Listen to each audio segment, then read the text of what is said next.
नमस्कार, सौरभ द्विवेदी नाम है हमारा और आप देख रहे हैं लल्लन टॉप का अंतर्राष्ट्रीय प्रसंगों से जुड़ा रोजाना का कार्यक्रम दुनियादारी।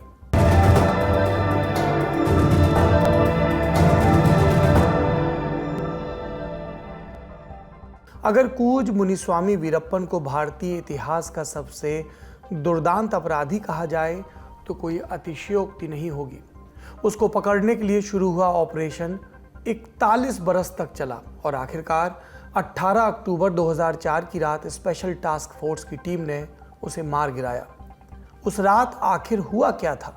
कैसे मारा गया था वीरप्पन?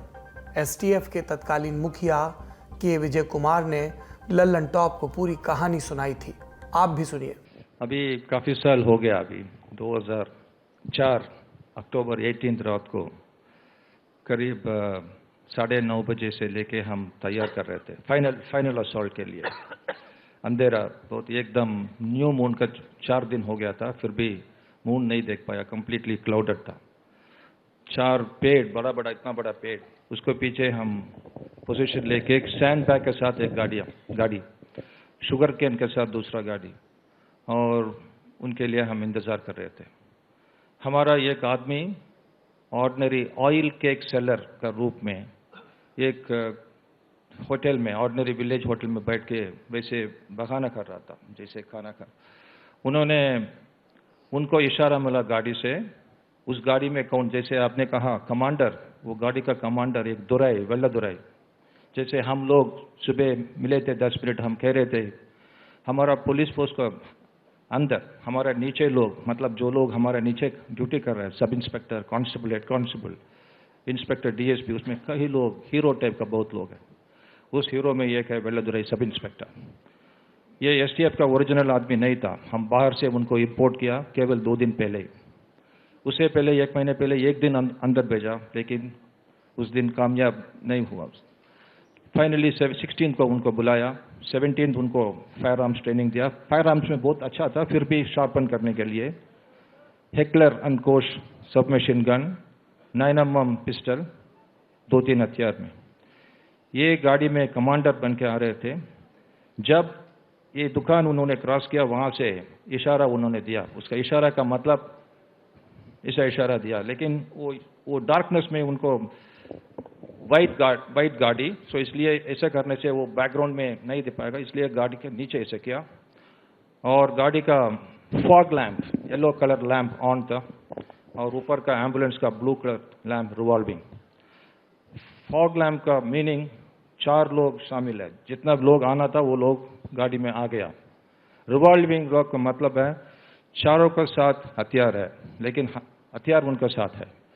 ये सिंपल सिग्नल कमांड हमने पहले ही बता के रखा था। छोटी छोटी, एक बड़ा ऑपरेशन 1 दिन में, एक मिनट में भी खत्म हो सकता है, लेकिन प्रिपरेशन उसके लिए बहुत करना पड़ता है। ये सिंपल सिग्नल की वजह से बहुत दूर से 200-300 मीटर हमें पता चला 4 लोग अंदर है, पूरा 100% टीम अंदर है, उनका सारे लोग आर्म्ड है, इसलिए हम थोड़ा होशियार रहना चाहिए। ये सिग्नल के साथ वो नज़दीक आ रहे थे। हमारा हिंदुस्तान इतना स्ट्रांग नहीं है, इसलिए हमें अंग्रेजी में डिस्क्राइब किया चैप्टर 34 में। उस चैप्टर 34 में 10-11 पेज में जितना भी हम डिस्क्राइब किया, वो ये एकदम उस दिन हुआ था। जब उस दिन के बारे में हम अभी भी सोचने की हम कोशिश करते हैं, जैसे हमने 5-6 मूवी एक साथ देखने का वो टाइप का इंप्रेशन है। एक साइड में दूसरा एक्टिविटी, उस साइड में दूसरा एक्टिविटी, और गाड़ी धीरे धीरे नज़दीक। वो गाड़ी रिसीव करने के लिए हम ट्रैफिक कोन, ऑरेंज कलर कोन, जो लूमिनस कोन कहते हैं, वो रात को वो लाइट में it will be visible. 8 cones were kept, exact parking was shown, the driver stopped there, then we announced will you surrender. It is very very dramatic moment. ये कहानी सुनकर आपको वीरप्पन की दहशत का अंदाजा हो गया होगा। हालांकि 1952 में कर्नाटक के सुदूर गोपीनाथम में पैदा वीरप्पन का परिचय यहीं तक सीमित नहीं है। उसके नाम के आगे कई कुख्यात विशेषण लगते हैं, जैसे दस्यु सम्राट, जंगल का राजा, चंदन तस्कर, वहशी हत्यारा, दानव और कुछ लोगों के लिए रॉबिन हुड भी। उसके जीवन का सार बताया जाए तो कुछ यूं कहा जाएगा, हाथी दांत और चंदन की लकड़ी के अवैध तस्कर चाचा का शागिर्द, जिसने अपने जीवन में 2000 से ज्यादा हाथियों का शिकार किया। 17 साल की उम्र में पहला कत्ल करने वाला लड़का जो पुलिस वालों के सर से फुटबॉल खेलता था। वो बाप जिसने पुलिस से बचने के लिए अपनी दुधमुही बच्ची की हत्या कर दी, जिसकी पत्नी की प्रोफाइल वांटेड वाइफ के शीर्षक से इंडिया टुडे मैगजीन में छपती थी और ये वीरप्पन पर आई हालिया डॉक्यूमेंट्री में भी दर्शाया गया है। और पुलिस अफसर वो उसकी मशहूरियत से रश्क करते थे।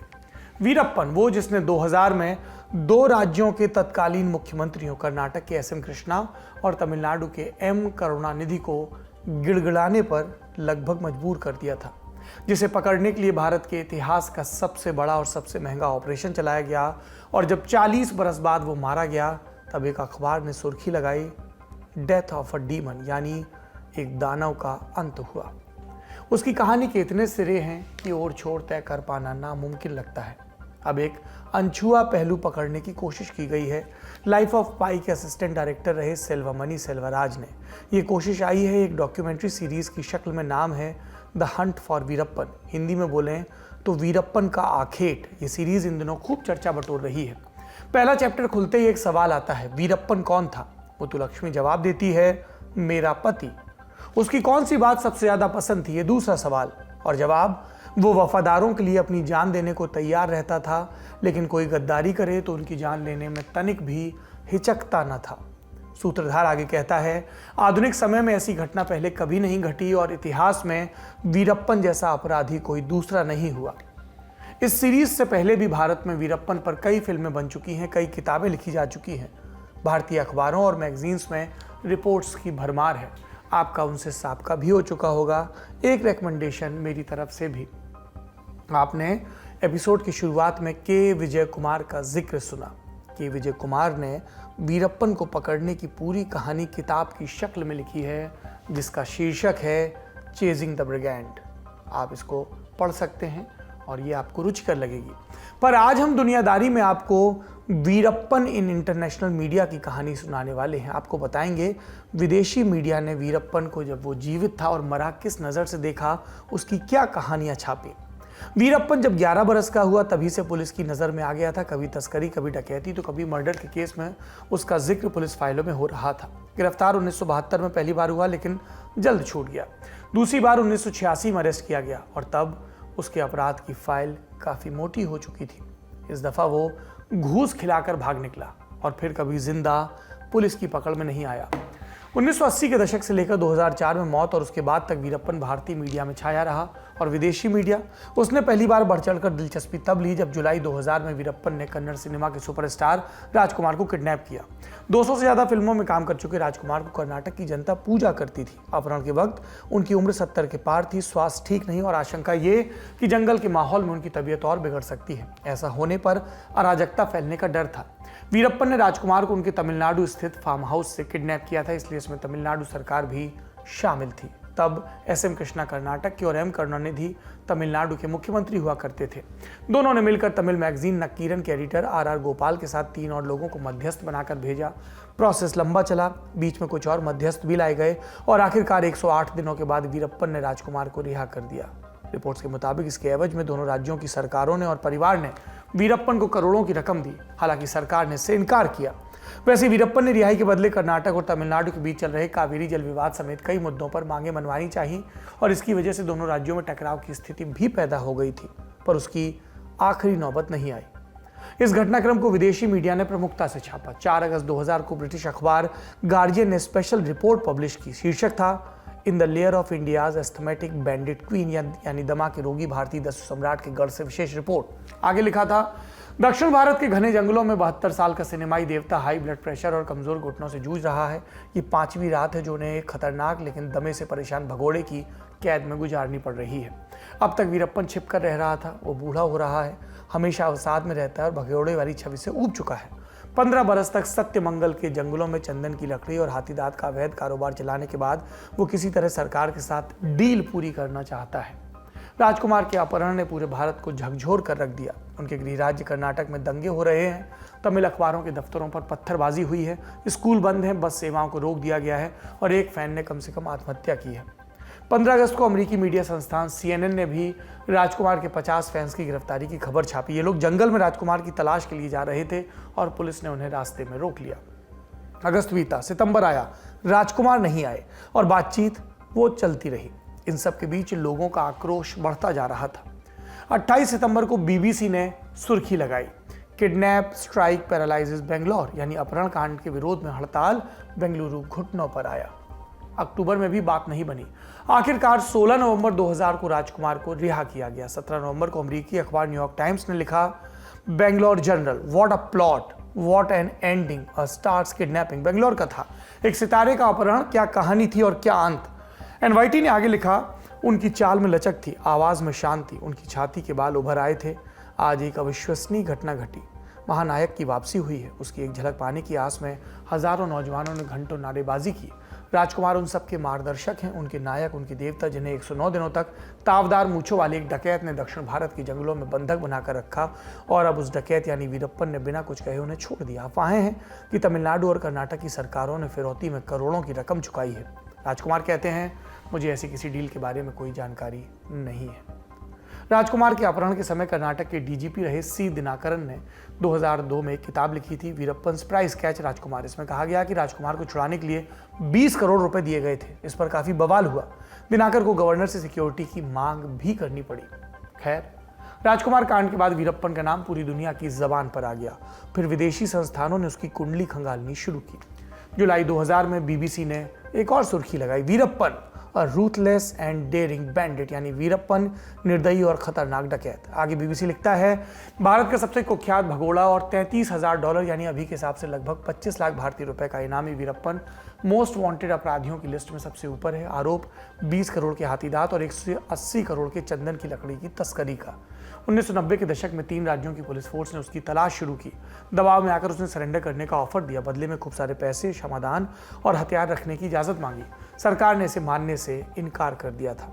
इकलौती बार वीरप्पन 1986 में गिरफ्त में आया था, लेकिन वो 4 पुलिस वालों और एक फॉरेस्ट गार्ड की हत्या कर फरार हो गया। उसको पकड़ने में सबसे बड़ी बाधा उसका सूचना तंत्र है, जो उसे हर खतरे से आगाह करता है। वीरप्पन के समर्थक उसे रॉबिन हुड की तरह पेश करते हैं।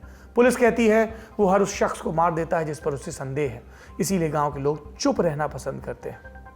अगस्त 2000 में न्यूयॉर्क टाइम्स ने एक बार फिर इस प्रसंग को कवर किया और लिखा, evil doer, kidnapper, Tamils hero rolled into one, यानी कुकर्मी, अपहरणकर्ता या तमिलों का नायक, सब एक ही व्यक्ति। राजकुमार को किडनैप करने के बाद वीरप्पन ने 10 बड़ी मांगें रखी थी, मसलन बेंगलुरु में तमिल कवि तिरुवल्लुवर की प्रतिमा, कावेरी दंगे के पीड़ितों को मुआवजा और तमिल को कर्नाटक की आधिकारिक भाषा बनाना। ये तमिलनाडु के अधिकतर लोगों को पसंद आया। वे वीरप्पन को नायक की तरह देख रहे थे, लेकिन इससे फिर से दंगे भड़कने का डर था। इसीलिए कर्नाटक सरकार ने इन पर अमल करने से इनकार कर दिया। न्यूयॉर्क टाइम्स ने लिखा था, वीरप्पन की शख्सियत पेचीदा है। पुलिस के मुताबिक वो एक अमानवीय हत्यारा है, पर उसका वर्जन वीरप्पन का कुछ और है। वो अपने अपराधों को क्रिया के विपरीत प्रतिक्रिया बताकर सही ठहराने की कोशिश करता है और कहता है, मैं अपने लोगों पर हुए अत्याचारों का बदला ले रहा हूँ। अमेरिकी मैगजीन द अटलांटिक ने फरवरी 2001 के अंक में वीरप्पन की एक डिटेल्ड प्रोफाइल की थी। बहुत प्रतिष्ठित मैगजीन है, ये भी जान लीजिए। इस प्रोफाइल का शीर्षक था द बैंडिट किंग, यानी दस्यु सम्राट। आगे लिखा था कि वीरप्पन की सारी उम्र जंगलों की खाक छानते बीती। वो सुरक्षित ठिकाने और खाने की तलाश में एक से दूसरी जगह घूमता रहता है। इधर के कई रास्ते उसे रटे हैं, उसने खुद से उन रास्तों पर लैंडमाइंस बिछाई हैं। ये भी कहा जाता है कि उसके खुफिया जासूस हर जगह हैं। उसको मात देना आसान काम नहीं। जंगल में बादशाहत कायम करने के लिए उसने दूसरे शिकारियों का बेरहमी से कत्ल किया। एक तो उसका चचेरा भाई था, वो इन्फॉर्मर्स के प्रति निर्दयी है, फिर भी वो गांव वालों की शादी में या मंदिर बनवाने में हमेशा मदद करता है। उसके प्रति सहानुभूति रखने वालों का नेटवर्क खड़ा हो चुका है, जो उसके आंख और कान बनकर पूरे जंगल में फैले हुए हैं। अब उसकी मौत के बारे में भी जान लेते हैं। 18 अक्टूबर 2004 की देर रात तमिलनाडु एसटीएफ ने वीरप्पन और उसके 4 साथियों को मुठभेड़ में मार दिया। तमिलनाडु के धर्मपुरी जिले में बकौल मीडिया रिपोर्ट्स वीरप्पन को चकमा देकर एम्बुलेंस में बिठाया गया। फिर पुलिस के साथ मुठभेड़ चली, जिसमें वो मारा गया। अगले दिन सलेम के अस्पताल में उसकी लाश देखने के लिए हजारों की भीड़ इकट्ठा हुई। वो कन्फर्म करने आए थे, वीरप्पन सच में मारा गया।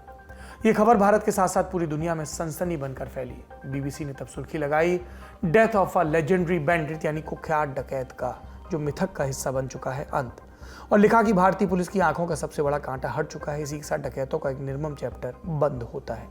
कतर के मीडिया संस्थान अल जजीरा ने सुर्खी दी, India's most wanted gun down, यानी भारत का सबसे ज्यादा वांछित अपराधी मारा गया। पाकिस्तानी अखबार डॉन की सुर्खी थी, Veerappan the bandit who lived and died in jungles, Veerappan डकैत जो जंगलों में पनपा और वहीं मारा गया। अमेरिकी मैगजीन स्लेट की रिपोर्ट का शीर्षक था the case of the menacing moustache Indian police kills the country's most notorious criminal, यानी डरावनी मूंछों का सच, भारत की पुलिस ने मुल्क के सबसे खतरनाक अपराधी को मार गिराया। और CNN, उसने लिखा था police kills India's robin hood, यानी पुलिस ने भारत के रॉबिन हुड की हत्या की। सबसे दिलचस्प और सटीक सुर्खी गार्जियन ने लगाई, लिखा डेथ ऑफ अ डीमन, यानी कि एक दानव का अंत। वीरप्पन की ये कहानी थी। People who live by the bullet die by the bullet. आप इस पूरी कहानी को और इससे हासिल सबक को कैसे देखते हैं, कमेंट बॉक्स में ज़रूर बताएं। आज की दुनियादारी में इतना ही। उम्मीद है कल फिर मुलाकात होगी। शुक्रिया, शुभ रात्रि।